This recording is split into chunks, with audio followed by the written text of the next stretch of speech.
This video might upset a lot of people, especially my northern brothers. But hey, somebody has to say it. So sit down, relax, and listen, because class is in session. Now, some of the most hypocritical set of Nigerian youths are actually the Arewa youths. Now, before you switch off, before you start writing that comment in your head, hear me out.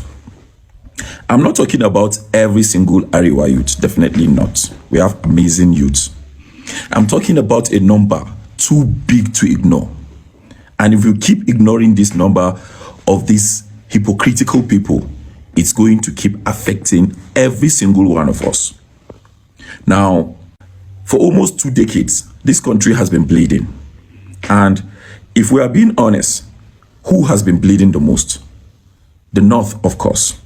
So, let's go back. Not too far, just far enough for you to remember.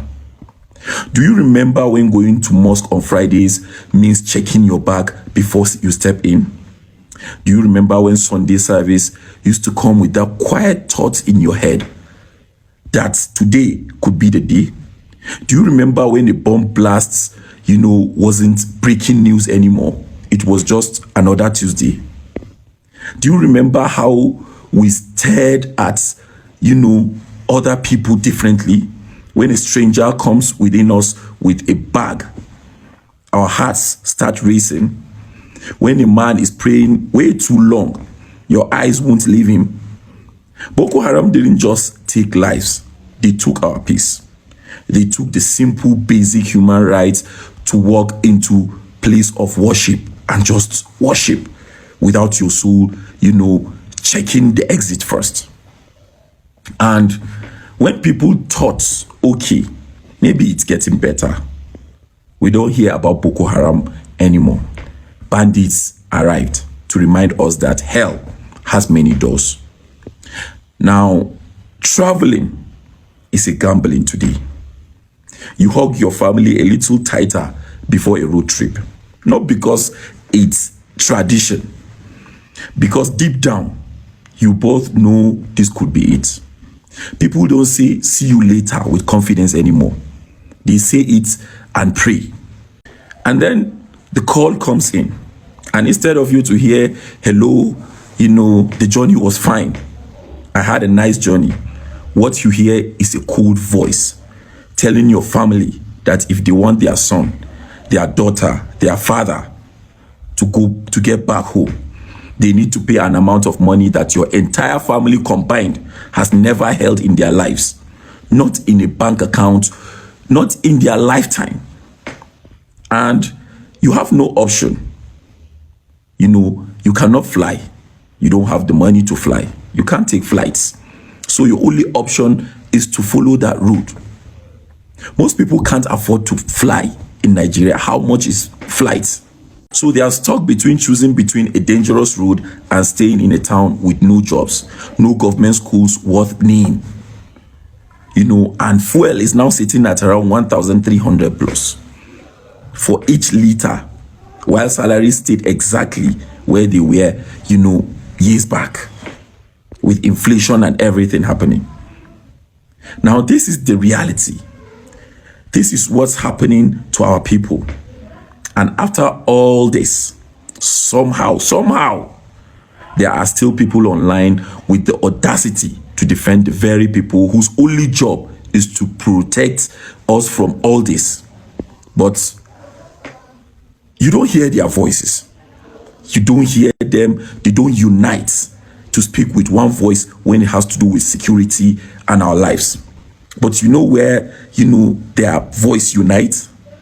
When a popular person or a celebrity's marriage is collapsing. We are live. We are updated.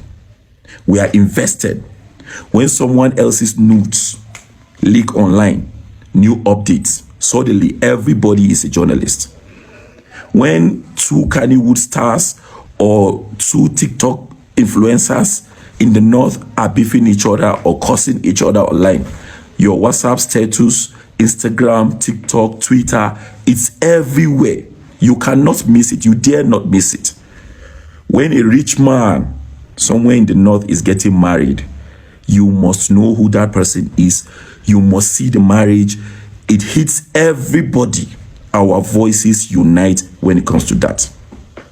But villages turning into ash, children vanishing from classrooms, mothers burying sons they raised for 20 years in 20 minutes, all you hear is silence. Total, deafening silence. And then, oftentimes we do see some northerners or some influential northerners do come out to call out, this injustice. We have people like Sadiq Sani Sadiq, who has stood up and has been doing it. Even recently, he's calling, for protests. So when we have these kind of people calling for protests, calling for peaceful protests to tell the government that our lives matter, our children matter, this has to stop. And then what happens? The paid political robots wake up. Youths amongst us, they start writing threats, ACs, coordinated attacks. They won't attack the bandits. They won't attack the terrorists. No, those are no-go areas. But they'll attack the person calling, for the government to do the right thing. Because a protest might embarrass somebody's paymaster. And let's be honest, all of us know that almost every single one of these so-called Kennywood celebrities, have what we call Ubangida.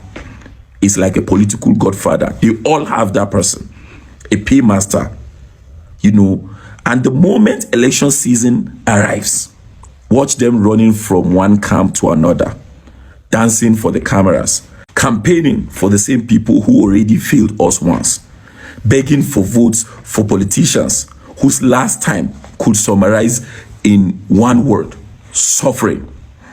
We have made clowns our celebrities, people with zero substance, zero manners, thriving only on drama and controversies. And even their own followers don't respect their opinions enough to take them seriously on anything that matters.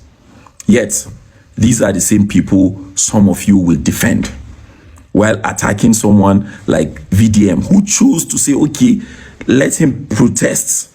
At least he's doing something for his people. What are you people doing?